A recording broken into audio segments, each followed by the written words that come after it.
This particular head, AR18 or A30D, which can also be called, will also fit on a 7-gallon tank and a 12-gallon tank as well. So the procedures are really the same regardless of what tank size you have. The beauty of it is this 9-gallon per day production head will fit on both those, on all 3 of these tanks. Turn it around here too as well. Open up the sides and back.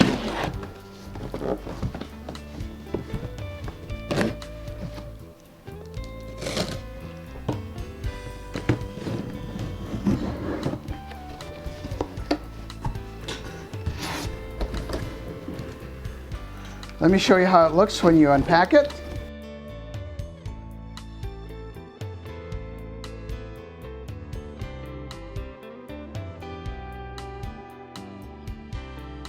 It's an open tank. Here are the components within the tank. We'll set that aside right now. And the tank is completely open. We'll draw it right out this way.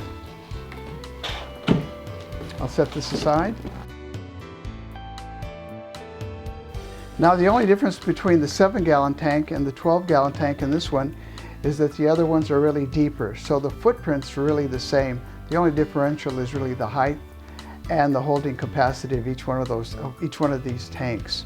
Okay, we'll slip this off here too as well. And we'll take off the packing on it.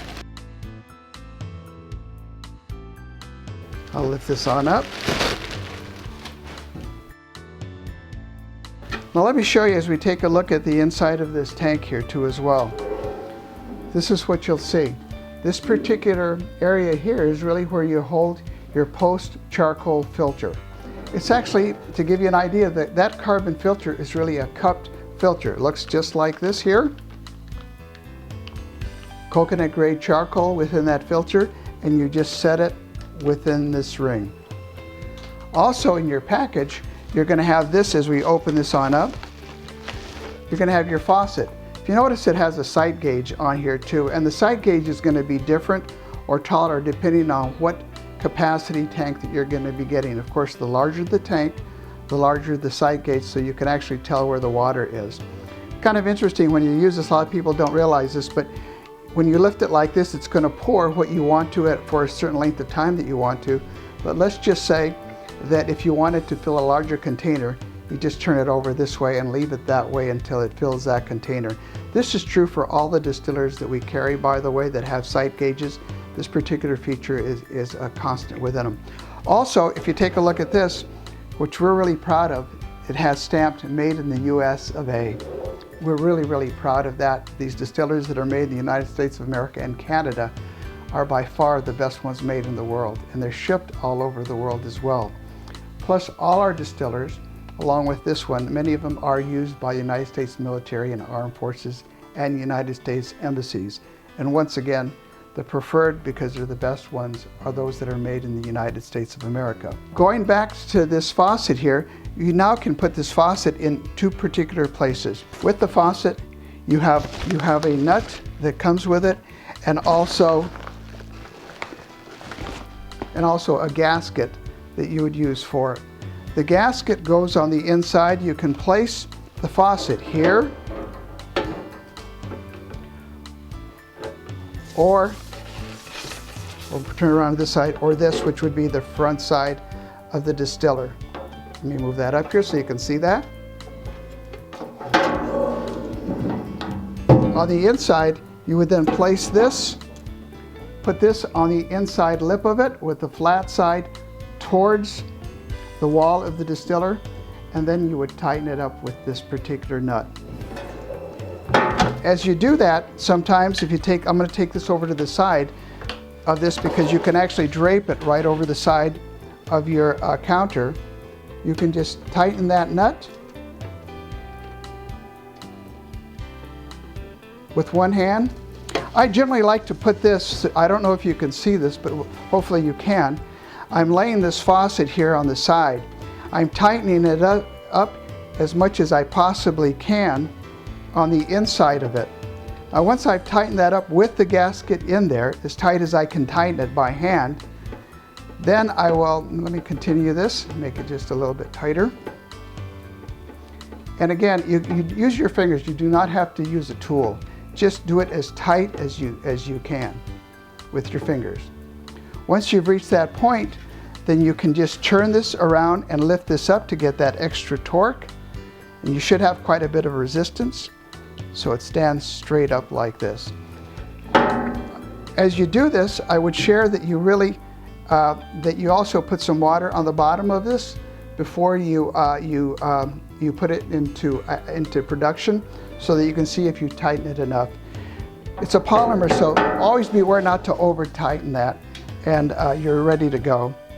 Okay, now we're getting ready to put the head on the tank, and as you can see, there's this cupped charcoal coconut grade filter in here, and we'll place that in that O circle ring. That we'll place it right here. Now I've just got through tightening up the sight gauge as you saw, and I'm going to come around to the front so you can see me put it on here as well.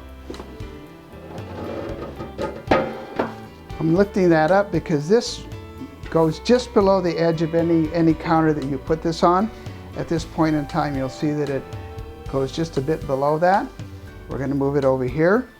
Also, you may wonder, some of you are wondering, well, what are you going to do with this other hole here if you're not going to use this hole? Remember, I can place this in this spot so you can take advantage of an area that's a little wider, or if you have a deep area that's not so wide, you can then place that on this side as well. Now right now we're going to leave it as it is because we're going to use the width. We have a counter or a space that's not too deep, so this works for us right now. But you're looking at this and you're saying, well, what about that hole right here?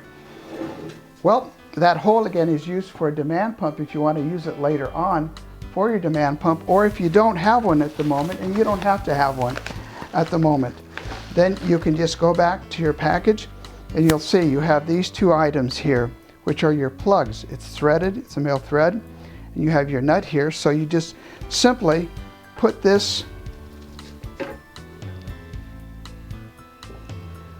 on your other side, excuse me.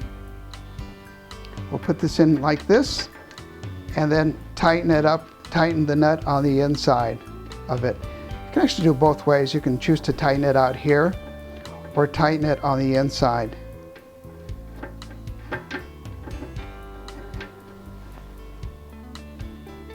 Here you go. I've got to watch a little more carefully what I'm doing here.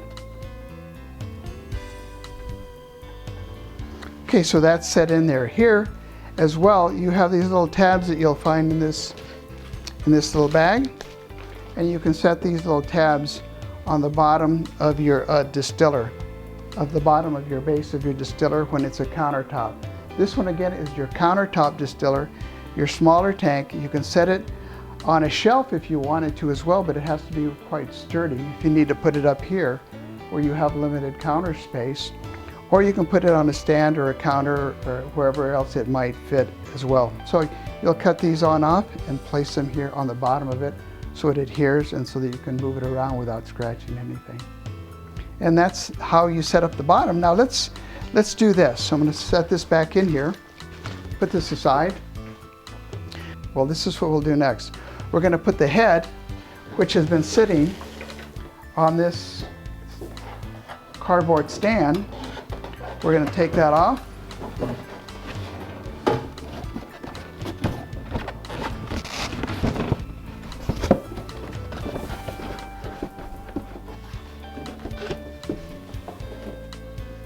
And we're going to set it on top of the distiller.